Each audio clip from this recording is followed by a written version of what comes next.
everyone. So in this session, in the last session we covered the concept of performance materiality. So here we will be covering what is the concept of risk of material misstatement and the other kinds of risk. So we'll move on to what is a risk of material misstatement. So risk of material misstatement, if you look into, there are two types of risk. So misstatement could be because of two kinds of risk. One is your inherent risk and one is your control risk. So we'll see in detail what each of them are, like what is inherent risk and what is control risk. So now before going on to the definition of each of those risks, we'll see what is risk of material misstatement and what is misstatement first of all. So misstatement, if you see, any deviation of that particular item, value of that particular item from the one that is actually reported. It could be either at the presentation level, disclosure level, or maybe even at the classification level. So at the classification, presentation or disclosure level, if there is any difference from the one that is actually there and the one that is reported in the financials, then that constitutes your misstatement. Say for example, say there is some kind of your total expenses together it sums up to 2 lakhs, but once it is reported in your financial statements the total expenses becomes 12 lakhs. Due to some kind of an error it has become 12 lakhs, so your profit has reduced. Subsequently 10 lakhs the profit has also reduced. Now this 10 lakhs excess expense which I have included in my financials could be because of wrong classification. Say for example, there has been some kind of a capital expenditure that has incurred for that particular quarter, and the capital expenditure 10 lakhs total capital expenditure is incurred, but wrongly that has been debited as a revenue expenditure. So what happens, it comes up in the P&L and it is affecting your profits. So this is an example of wrong classification.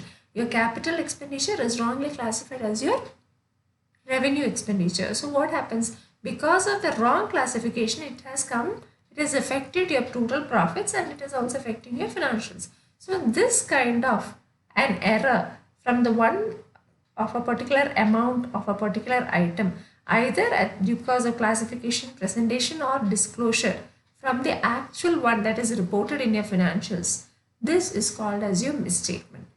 And when a particular misstatement is material, we already said, already we looked into what is materiality.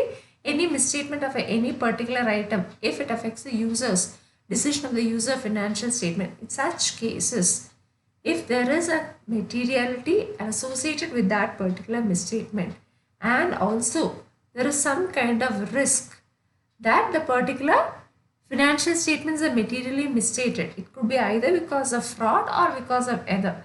This all constitute together your risk of material misstatement. So risk of material misstatement is risk that the financial statements are materially misstated. We know what is materiality and we know what is misstatement. And this risk of material misstatement could be either due to two things. One is it could be either due to error, that is non-intentional, and one due to fraud, that is intentionally there is some kind of a fraudulent activity, there is some kind of a discrepancy and it has affected the reporting process. So this could be because of two things, one due to error and fraud, and there is any kind of risk that is associated with the financial statements, and so that the financial statements are materially misstated. This constitutes your risk of material misstatement. So we'll see the definition of that.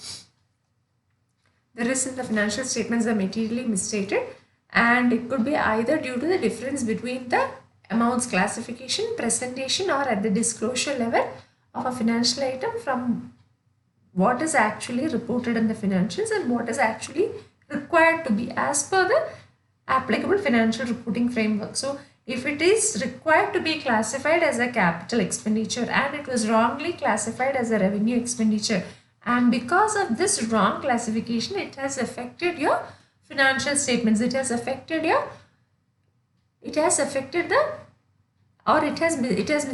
your financial statements, and that is material in nature. In such cases we call it as a risk of material misstatement. Okay? Now next we will move on to what is combined risk of material misstatement. So this topic is Normally, when we tell about risk of material statement, none of your auditing standards on auditing tells specifically about your inherent risk or controlled risk. It tells the combined risk of material misstatement. So now first we define what is audit risk. We came up with a formula. Audit risk is equal to your risk of material misstatement and your detection risk. Now, if you expand the risk of material misstatement, what is a risk of material misstatement composed of? It consists of your inherent risk and your control risk. So we can alternatively define the audit risk as a product of what? All the three risks, your inherent, your control and your detection risk. So we'll see what each of these risks are. So before moving on to inherent and control risk, we'll see what is a detection risk. So detection risk is nothing but the risk of not being able to detect a material misstatement by the auditor. So even after applying all the procedures, risk assessment procedures, say for example, observation, your inquiry with the management, inquiry with the employees, inquiry with the internal audit team, the auditor may not be in a position to detect the risk. So this kind of risk that the audit procedures, whatever is performed by the auditor, is not able to detect a particular material misstatement or not able to detect a misstatement that is material in nature. This kind of risk is called as your detection risk. This is something to do with the auditor. Auditor's failure to detect a particular misstatement. There is a risk of not detecting a material misstatement. Something to do with the audit procedures that he is applying. There is some kind of risk unable to detect the material misstatement. So this kind of risk is called as your detection risk. Other two kinds are your inherent and controlled risk. We'll see what is inherent risk, what is controlled risk. Again, before going to that, your risk of material misstatement, it can be like it can affect two layers. That is, one is it can affect your overall financial statement level, and the other thing is it can affect the assertion level. It can be at the assertion level. So what is overall financial statement level and what is assertion level? We'll see. Say there is some kind of a mistake if it is in the overall financial statement level, means what? It pervades through the entire, reflects or pervades through the entire financial statement. It almost affects all the assertions there. It is having a macro effect. It consumes everything. It pervades throughout the financial statements. It reflects throughout the financial statements. It affects all the assertions. And there could be also the risk of material misstatement at the assertion level. Say for example, one particular assertion, say accuracy or maybe the ownership or the rights or the completeness of a particular transaction, that affects only that particular assertion, one particular assertion. And the auditor needs to what? In order to confirm or in order to find out what is the actual risk, he has to apply audit procedure. He has to decide on the nature, timing and extent of the audit procedures and to make sure that he gets sufficient appropriate evidence to find the same. So risk of material misstatement can be at two levels. One is at the entire overall financial statement level, and one is at the assertion level. Now we'll see what is an inherent risk. What is an inherent risk? So as the name indicates, the inherent risk is some risk that is always there. That is always inherent. So whatever measures you take, this particular risk will be there. You cannot eliminate that risk. This risk can only be reduced because whatever measures we take or whatever measures the management takes, however effective the control is, this particular risk will always be there. It can never be eliminated. It can only be reduced. It can only be mitigated. It can never be eliminated or nullified. So such kind of risk is called as an inherent risk. So this kind of risk has nothing to do with your controls, but even if there is proper controls, even if all the procedures or risk assessment procedures are applied to find out whether if there is any risk, this kind of risk will always be there. This is called as your inherent risk. Say for example, one of the inherent risk would be your human errors. Say during the month end, we all know during the month end, most of the companies will be having to prepare their MIS, information system, MIS reports. So in this MIS reports, they have to what? They have to record different kinds of transactions. They have to compile the transactions, collect data from different places, compile the transactions, and finally generate reports. The management will generate reports for internal decision making purpose. Now, every quarter also they will have to prepare the same kind of reports. That is for the shareholders, quarterly or annually shareholders. So when it comes to shareholders report, the time limit will be very less. Moreover, the information they have to collect from different sources, not only just month on month, but for a particular quarter. So you're within the limited time and the number of transactions will be huge. In such cases, there is a chance of human error. A lot of human error could happen. So such cases, whenever there is a kind of human error, even though all the internal control procedures are effective, even though the risk assessment procedures, whatever is applied by the audit, everything is fine, there could be some source of human error. This kind of an error is called as an inherent risk. Say for example, new technology advancement, there is a particular inventory becoming obsolete. These are all, or maybe in pharmaceutical companies also, they would have bought the drug patent. They would have received patent for a particular drug, and for a long period of time, the particular drug, they would have sold the particular drug using that patent. Now, as time passes, there will be new competitors that is emerging. So as a result of it, this particular patent expires, and this is again an inherent risk here in such cases. Because of, say for example, I am getting a particular medicine, say one medicine for 600 rupees. The same medicine, generic medicine, is obtained at 50 rupees. Same, whatever ingredients is there in that particular medicine and whatever it cures, the same kind of effect I get from this generic medicine. So this is automatically a competitor for this particular pharmaceutical company. So there are n number of inherent risk. So one of the inherent risk I said is a human error. Now this inherent risk could affect three levels. One is again your account balance level, one is your transaction, class of transaction, and again at the disclosure level, ABCD, account level, your class of transaction, and your disclosure level. Now we'll see what is the inherent risk all about. So inherent risk is unavoidable in nature. As I told you, it is unavoidable in nature. It can only be reduced, it cannot be nullified or eliminated. And this risk is because of any other cause other than due to failure of internal controls. It has nothing to do with your internal controls. However effective your internal control be, you will have such kind of risk. So this may be, so what are the causes or what are the probable reasons why there could be inherent risk? Is one of the reasons is because it might be higher for higher complex transactions, non-routine complex transactions. In such cases, the probability of internal risk is higher. And also when those cases where there is a lot of judgment involved, lot of estimation involved, lot of predictions involved, say for example about some future events, estimations or assumptions with respect to a future event, accounting estimates, in all these cases your inherent risk might be higher. Inherent risk means though because it is a matter of judgment, it is purely subjective in nature, so it could vary from person to person. So there is always a concept of inherent risk in those. So it could emerge at three levels, as I told you. One is your account balance level, one transaction level, and another is at your disclosure level. Now we'll see what is control risk. What is control risk all about? So as opposed to inherent risk, your control risk is a risk associated with the incorrect evaluation or wrong evaluation of your internal controls. Say the management is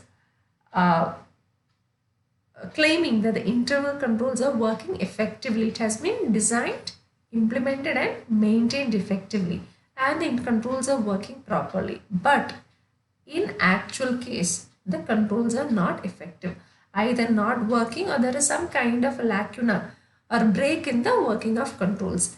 Such cases, there is a wrong evaluation of controls and this may pose as a risk. So because of this wrong evaluation of control, if there is any kind of risk popping up, this is called as your control risk. So risk of wrong evaluation of internal controls or internal controls not being effective or not designed, implemented and maintained properly, and because of which it is not able to prevent, detect or correct the misstatements. So either it should be able to prevent the misstatement from happening, or once it happens it should be able to detect. So once it is detected, it should be able to correct. So if all the three things, there is a three main objectives of a control: prevent, detect and correct, should be performed. So if the internal control is not able to perform all the three procedures, then again it will be posing as a control risk.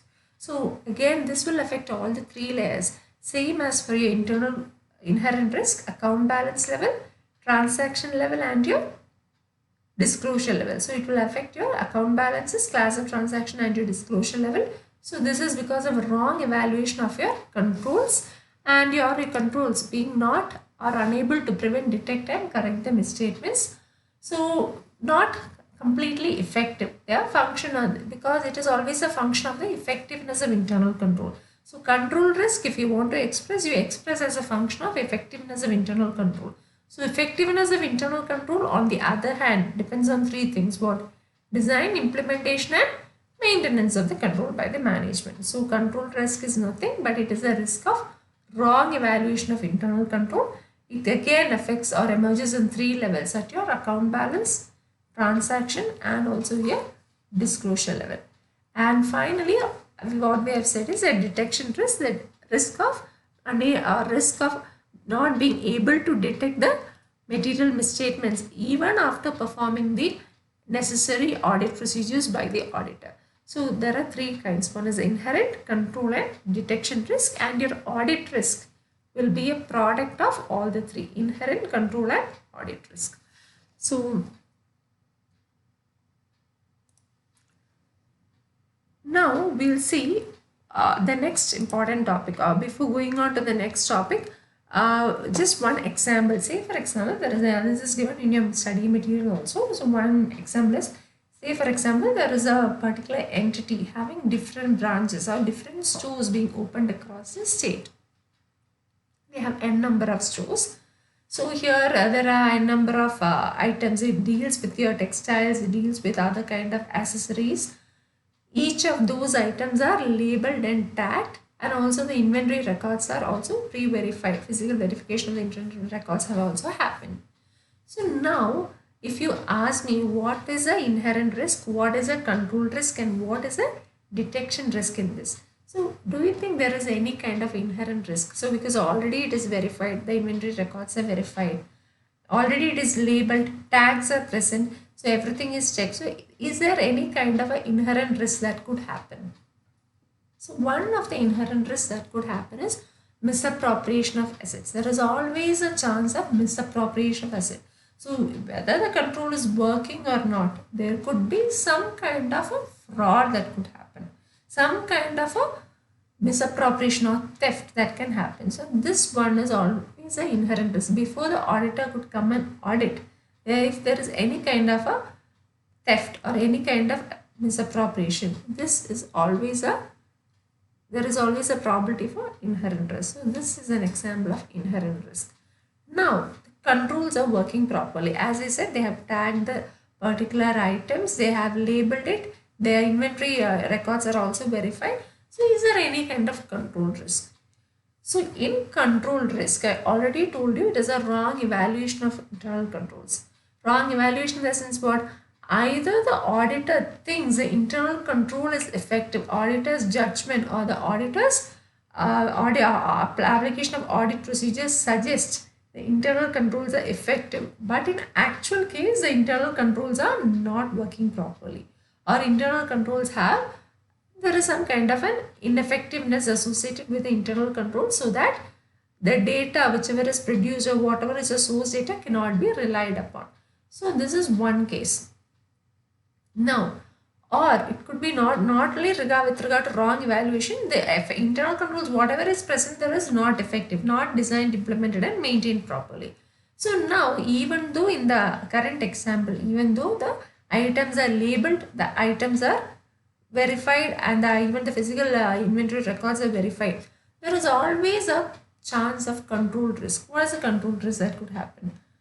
Controls, one of the limitations of controls is that it is not very much effective for non-routine transactions. Only for routine transactions it becomes more effective, because once you know the process, it is easier to implement a control for that. But there is some kind of a transaction that happens yearly once or twice a year, such kind of transactions, the particular management might not be prepared to might not be ready for how to accommodate this particular transaction, or what are control measures to be taken for that particular transaction. So in such cases, controls may not be effective, or it could be also because of some person, or the person who is having the authority of implementing or maintenance or review of these controls, he is misusing his authority. Say one person is there and he is having the control of final payroll approval. One of the persons who is working in that particular entity comes to be his friend, or maybe he might be one of the relative of that particular person. So there are high chances that this person misuses his authority so that he can give, say, for any kind of appraisal or bonus to that particular relative or so-called friend from that particular entity. So even though the controls are in place, the person who is having the authority, final authority, he might misuse his power.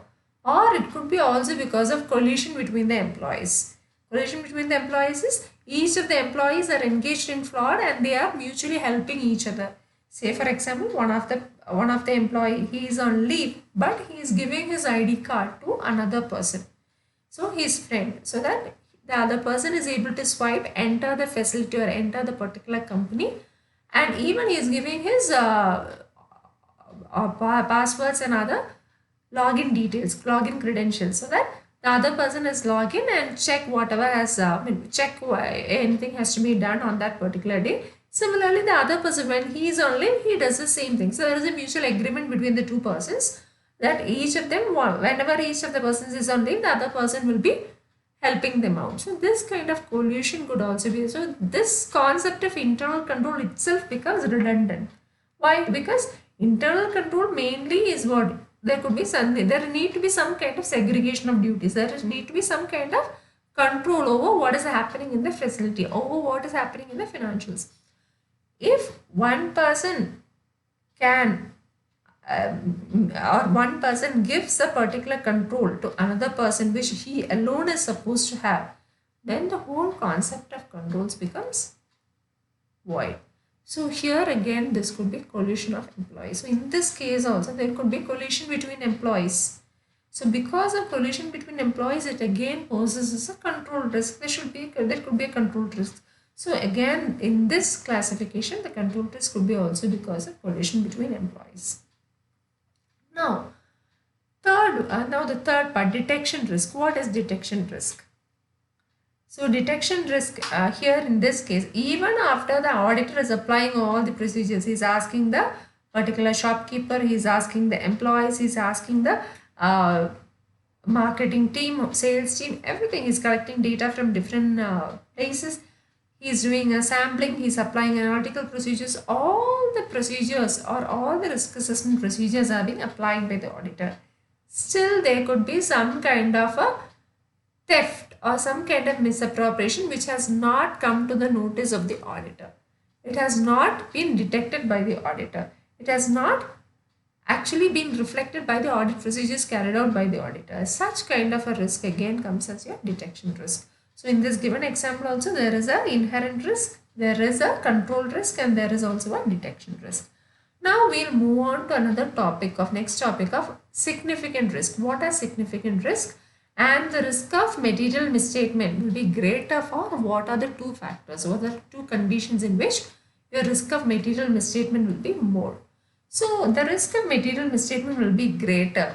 One is, as we already discussed one for non-routine transactions, for transactions that are not carried out in the regular course of business. So in such kind of transactions, what happens when the transactions are not in the regular course of business, non-routine transactions, what happens? Even the management will have some kind of a prejudice, some kind of confusion regarding how the accounting treatment needs to be done. So this will be related with the management. So even the management is clear on what kind of accounting treatment to be done, the employees or the person who is dealing or is working on that particular transaction might have some confusion with regarding to recording and classification of that particular transaction. So it can happen at different, because even there might be involving like complex calculations, lot of arithmetic. So all these are your risk associated with non-routine transactions. The next one, your risk of material misstatement will also be greater in another case when there is a significant judgment involved. Say for example, with respect to accounting estimates, the management is making the accounting estimates and it is purely a subjective thing depending on the judgment of the particular management. Then they the accounting estimates. So whatever accounting estimates they come up with and whatever the auditor, I mean, as per the experience or as per the knowledge of the auditor, it might be different. So again, there is some kind of a risk. It might not be always correct. I cannot say it is foolproof. So because it always involves an element of judgment or it is subjective in nature, there is some kind of a risk associated with it. So one is because of your accounting estimates. The next could be because of assumptions. Lot of assumptions involved with future events. Say for example, foreign exchange variation. Lot of assumptions with respect to future events. So this could also pose as a significant risk.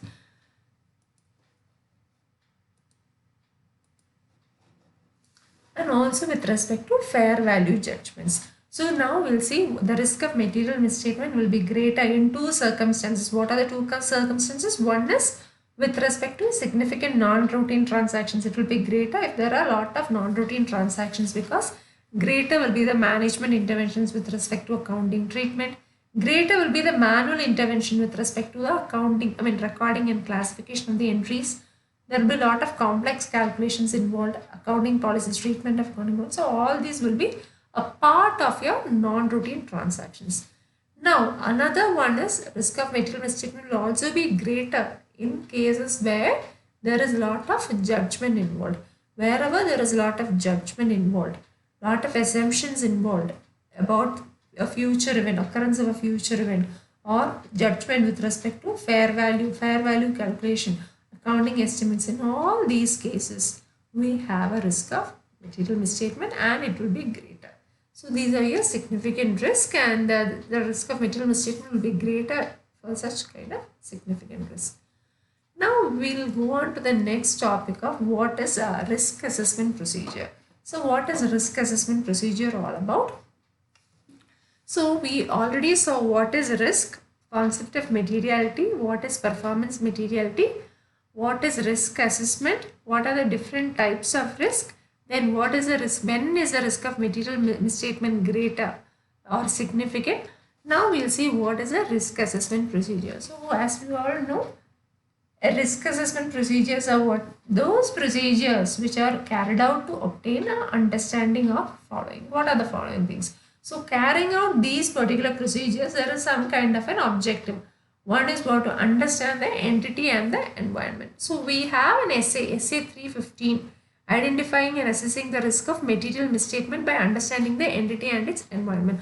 So this again comes here or has a relevance here with respect to risk assessment procedure. So it is carried out. First thing is to understand the entity, its environment. So already we covered in the previous session. So what is the importance of understanding the entity and its environment? What are covered in that? So if you remember or recollect, it involves understanding the operations of the entity, size of the entity, the industry in which the particular entity operates, the investments made by the entity, the governance structure. Then it also has what? The accounting policies followed by the company or by the entity. What is a strategy, sales or the business strategy that is followed by the company. All this will be included in understanding the entity and its a method of financing. All this will be included in understanding entity and the environment. So I think we have covered in the previous one, first initial sessions about essay 315 short, what constitutes understanding entity and its environment. Refer to that. Again, the next thing what is being understood is about the entity's internal control. So risk assessment procedure, if first one is understanding entity and the environment, second is what? The internal control, entity's internal control. How effective is the entity's internal control? Whether internal controls are there, whether the internal controls are in place, whether it is designed, implemented and maintained and reviewed at regular intervals properly, any kind of lacunae or break of service within the internal control, or whether the internal control, even though internal controls are there, whether it is being circumvented by any persons, whether there is any kind of collusion between the employees, and whether it is coming to the notice of the management, all this will be covered. And it is internal control. And the last is what? Once the controls, check whether the controls are there. If controls are not there, what happens? There could be a risk.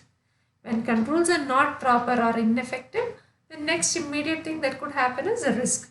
So next is identifying the risk and assessing the magnitude of the risk. Identifying the risk, understanding the significance of the risk, assessing the risk of material misstatement. So all the three things will be covered. One is understanding the entity, one is the internal control, and the other is identifying and assessing the risk. So risk assessment procedures are procedures which is carried out to obtain the following. All the three things. Now we'll see what are risk assessment procedure. We saw what is a risk assessment procedure. We will see what are the different types of risk assessment procedure. So already we covered in the previous session about in audit evidence, what are the different methods of procuring audit evidence, or what are the different audit procedures that are used to procure audit evidence. So similarly, a risk assessment procedure also involves a few kinds of steps. So one of the particular method of risk assessment is with respect to inquiry. Inquiry, it could be with the management, it could be with the internal audit team, it could be inquiry with the employees, inquiry with the legal counsel, in-house legal counsel. It could be what? Observation of the documents record, inspection of the records, observation. Then also it could be because of analytical procedures, or all these are your risk assessment procedures. So we'll see one by one. So one is inquiry with the management, second is with the in-house legal counsel, employees, then inspection of books and records, observation, analytical procedures and discussion with the engagement team. So now inquiry with the management. So what are the things, or what are the information that is obtained by the auditor while when he goes for an inquiry, when he does an inquiry with the management? So one of the information that the particular auditor gets is over who is preparing the financials, what is the environment in which the financials are prepared, what are the controls that are in place when the financials are prepared. So these kind of information, inquiry with the management, the auditor gets once he has an inquiry with the management. Second is inquiry with the in-house legal counsel or the legal person. So what are the things that the auditor might come to know? It could be because of any kind of litigation. Is there any kind of case or lawsuits that is put against the company, any kinds of litigation against the company? Say for example, the company is providing warranties or post-sale services, services or warranties to its customers. So in such cases, what is the liability of the company? What is the total effort, time and the resources required by the company? Say for example, there is a product that is being delivered to its customer, and it has a warranty of say 6 months. 6 months a warranty. Say in the first, after 3 months the product gets damaged and the particular customer is returning the particular product to the entity. So now the company, whether is it going to replace, or what is the, if it is going to repair that particular product, what is the total cost and how it affects the profit. So all these things will be carried out in order to assess the risk. So here again, communication with the in-house legal counsel gives you information with respect to your warranties, your after-sales transaction, after-sales agreements, contractual agreements that is entered with your business partners, whatever the, say for example, joint ventures, associate, any contractual agreements that is entered by the particular entity with the business partners, that also matters. That also will be checked. So all these will come as a part of your inquiry with legal counsel. Again, compliance with the legal laws and regulations. Say once a particular inquiry is made with the legal counsel, verification of the fines, penalties that is being paid by the particular company, notices that has been received by the company. So So all these will again show what? The compliance with the laws and regulations. So again, knowledge of any fraud or suspected fraud. So again, they can ask about any fraud that is being carried on within the company, or there is any kind of a suspected fraud that is going to happen. So all these things again fall under the category of inquiry with your legal counsel. Now, inquiry could be also with the internal auditor. Internal auditor means what? What are the internal audit procedures that has been performed in order to what? Check how effective the internal control is. So the internal auditor has performed a number of audit procedures to check the efficiency and effectiveness of internal control. Now, the particular internal auditor has come up with some queries. It has come up with some findings and the particular internal controls are ineffective. Now through inquiry I have to check whether the management has provided satisfactory reply to the internal auditors with respect to effectiveness in internal control. So all these things here, what are the procedures that is applied by the internal auditor for checking the effectiveness and also for checking whether the controls are designed, implemented and maintained properly. Again, if there is any kind of lacuna in the working of such internal controls, whether the internal audit team or internal auditor has raised the issue to the management and whether any satisfactory reply has been obtained from the management with respect to these findings, that also I have to see. Environment in which the financial statements are produced. So as I told you, with respect to the management, it is the environment in which the financial statements are produced, prepared and the internal audit team. Now, with respect to employees in different departments, what are the things that could be inquired? So any person who is in charge of initiating, recording all these complex transactions. So how these transactions or non-routine transactions are recorded, how the processing has been done. Again, all these kinds of information I can obtain from the employees. How the accounting policies are selected, whether there is a consistent application of accounting policies. So again, whether any kind of assumptions that has been asked by the management has been included while preparing the books of accounts. Again, with the information system team or the IS team, what are the things that any kind of system changes, any new software that has been introduced, any kind of application software that has been used by the entity, any kind of change management that has been brought in, what are control failures. So any kind of error logs, it can verify the logs, exception reports, what are control failures, what are information system related risk. All these information I'll get from the information IS personals. Then with respect to the risk assessment team, whether there is any operational or regulatory risk. With respect to the sales team, what are the current sales trends? What is the strategy that is followed by the company? What are the contracts that is entered with the customers? So all these will constitute your inquiry with the different departments.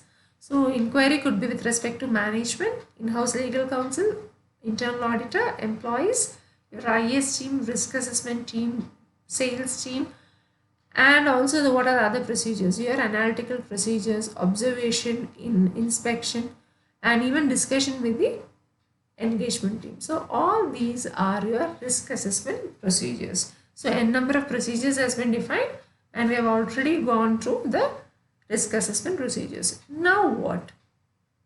And even in observation and inspection, what are the things that the particular auditor observes? So if you see in the observation part, again,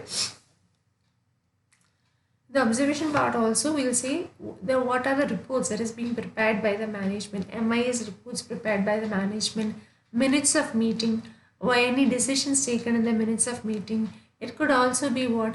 It could also be inspection of the facility, plant facility, entity, inspection of the entity, how it is being operated.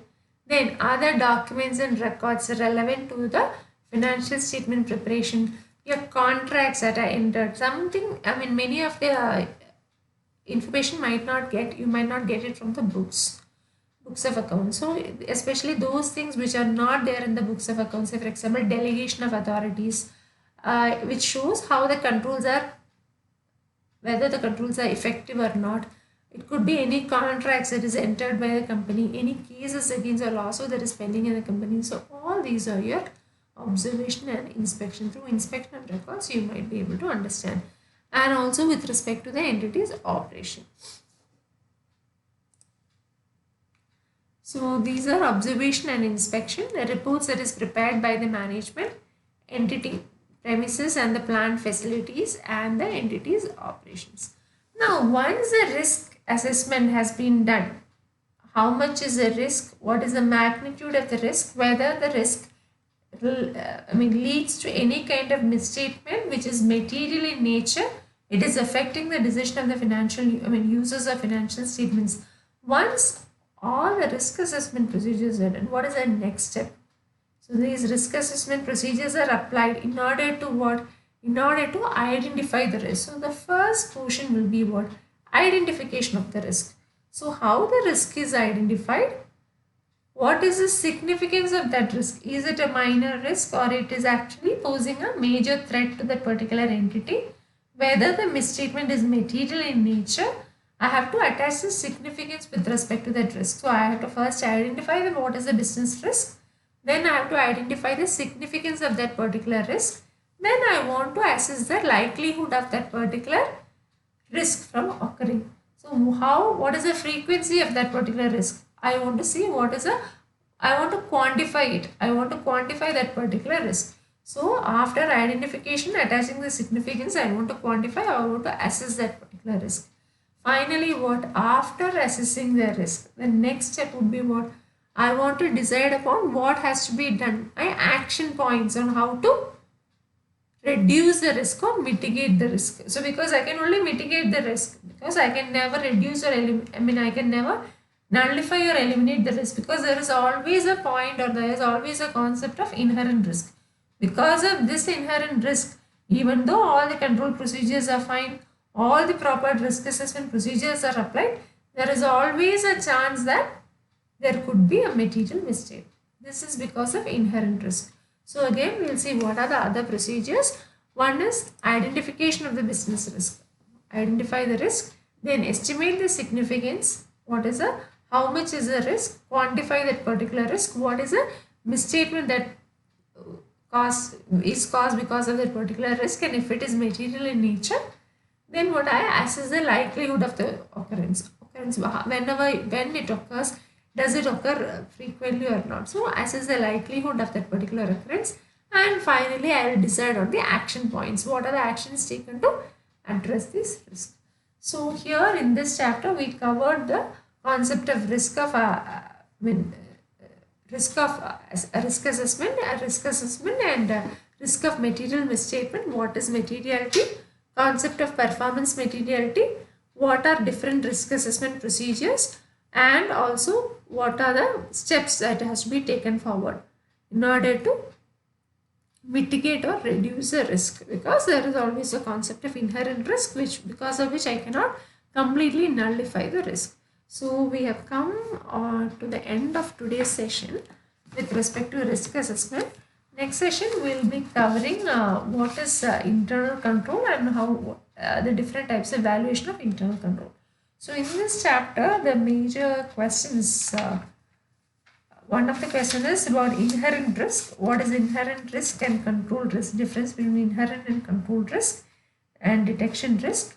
Then what are the different kinds of risk assessment procedures? What are the different risk assessment procedures? So we have already listed down a few risk assessment procedures, right? Inquiry, observation, your analytical procedures, inspection, everything. So what are the different risk assessment procedures that is followed by the entity?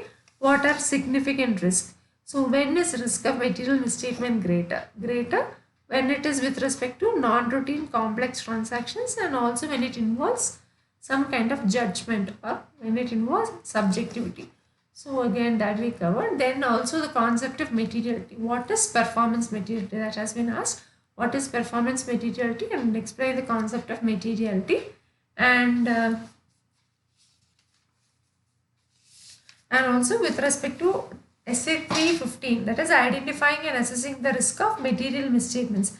In that we have already covered in the previous session what are the things you will look into in order to identify the risk of material misstatement with respect to entity. So we covered few points. It's operation, the way it is being financed, the methods of investment. So that is again asked.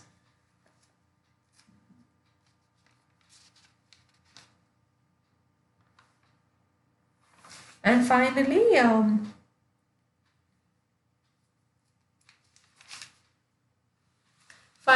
the inquiries with respect to the different levels of people, with respect to those charged with governance, with respect to management, with respect to your internal auditors. So what information is being obtained from them, and also we have also tested the analytical procedures. So this actually I didn't cover here because we have already covered in detail in the previous session with respect to analytical procedures chapter itself. We have covered analytical procedures, nothing but you are analyzing the financial information by comparing financial as well as non-financial information.